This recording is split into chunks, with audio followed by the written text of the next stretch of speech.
வணக்கம் தலைவா, அனைவருக்கும் இனிய வணக்கம். இன்றைக்கி நம்ம இந்த ஒரு வீடியோவில் எதை பற்றி பார்க்க போகிறோம் அப்படின்னு பார்த்தீங்கன்னா, நகைக்கடன் தள்ளுபடி.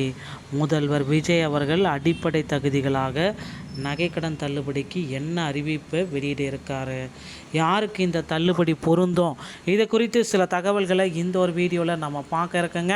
தமிழகத்தில் புதிதாக பொறுப்பேற்றுள்ள முதல்வர் விஜய் அவர்கள் 12 பொதுத்துறை வங்கிகளில் பெறப்பட்ட தங்க நகைக்கடன் தள்ளுபடி செய்யப்படுவது குறித்து முக்கிய அறிவிப்புகளை வெளியிட்டிருக்காரு. இந்த சலுகைகளை பெற ஒருவது அடகு வைக்கப்பட்ட நகையின் மொத்த எடை 40 கிராமுக்கு மிகாமல் இருக்க வேண்டும் மற்றும் சரியான ஆதார் மற்றும் ரேஷன் அட்டை விவரங்களை வழங்கியிருத்தல் வேண்டும் என்பது அவசியம்.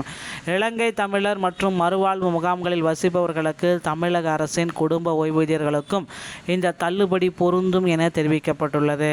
இருப்பினும் அரசு ஊழியர்கள், கூட்டுறவு சங்க நிர்வாகிகள் மற்றும் வெளிமாநில குடும்ப அட்டை வைத்திருப்பவர்களுக்கு இந்த திட்டத்தின் கீழ் பயன்பெற முடியாது எனவும் தெளிவுபடுத்தப்பட்டுள்ளது.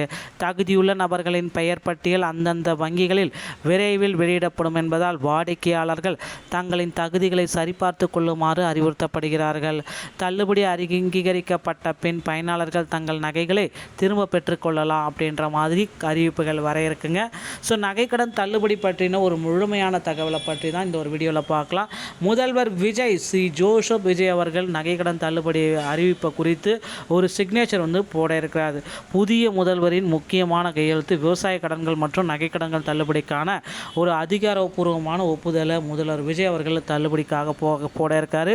இது எல்லா வங்கிகளுக்கும் பொருந்துமா அப்படின்னா பொருந்தாது. இந்த திட்டம் தள்ளுபடி திட்டம் 12 பொதுத்துறை வங்கிகளுக்கு மட்டுமே பொருந்தும். இந்த நகைக்கடன் வங்கிகளில் ஒன்றில் இருந்தால் மட்டுமே அடுத்த கட்டத்திற்கு உங்களால் செல்ல முடியும் அப்படின்றத குறிப்பாக சொல்கிறாங்க. ஓகேங்களா? ஸோ அதிகபட்ச நகைக்கடனுடைய எடை, அதாவது இது ரொம்ப முக்கியங்க. இந்த எல்லா சர்டீரியாவிலும் இந்த எலிஜிபிலிட்டி சர்டீரியா அப்படின்றது ரொம்ப முக்கியம்.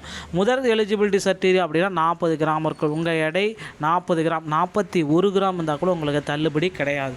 ஸோ இந்த எலிஜிபிலிட்டி சர்டீரியா இது ரொம்ப முக்கியமான விஷயம். 12 பொதுத்துறை வங்கிகளில் தள்ளுபடி பண்ணுறதா சொல்லியிருக்காங்க. தள்ளுபடியை பண்ணுறதுக்கு இதுதான் தேவையானது.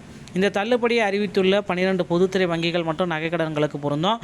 தனியார் அல்லது நிதி நிறுவனங்களுக்கு இது வராது. யாருக்கெல்லாம் தகுதி இருக்குது, யாரெல்லாம் தகுதி கிடையாது? செல்லுபடியாகும் குடும்ப அட்டை, ரேஷன் கார்டு வைத்துள்ள சாதாரண பொதுமக்கள், தமிழக அரசின் குடும்ப ஓய்வூதியவர்கள், மறுவாழ் முகாம்களில் வசிக்கும் இலங்கை தமிழர்கள், தகுதியற்றவர்கள், தற்பொழுது அரசு பணியில் இருக்கும் ஊழியர்கள், கூட்டுறவு சங்க ஊழியர்கள், நிர்வாக குழு உறுப்பினர்கள் மற்றும் அவர்தம் உறுப்பினர்கள்.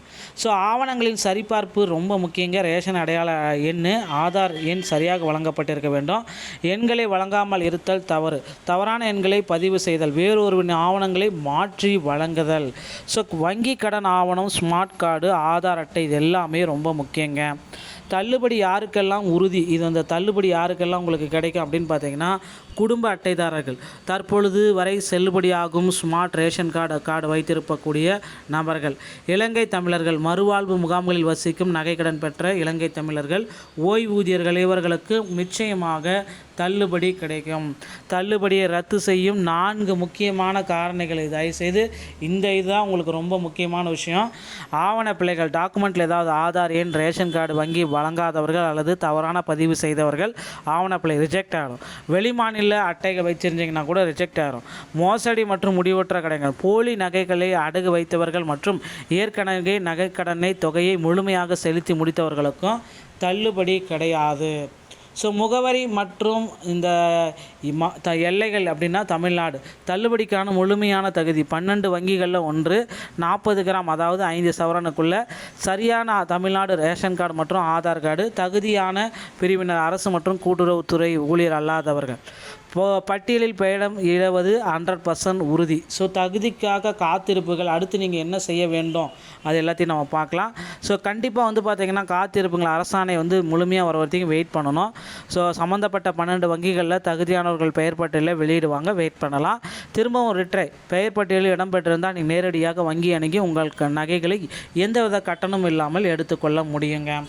இதுதான் நகைக்கடன் பெறுவதற்குண்டான எளிமையான வழிகள். ஸோ இதற்கான அரசு அறிவிப்புகள் விரைவில் வர இருக்குது. ஸோ இப்போந்தே உங்களுடைய நகைக்கடன் தள்ளுபடியை இப்போந்தே உங்களை ஸ்டார்ட் பண்ணிக்கோங்க. வீடியோ பதிவு உங்களுக்கு பிடிச்சிருந்தால் நீங்கள் நம்முடைய சேனலோட இணைந்திருங்கள். மீண்டும் நல்ல தகவலுடன் நான் உங்களை சந்திக்கிறேன். நன்றி, வணக்கம், தேங்க்யூ.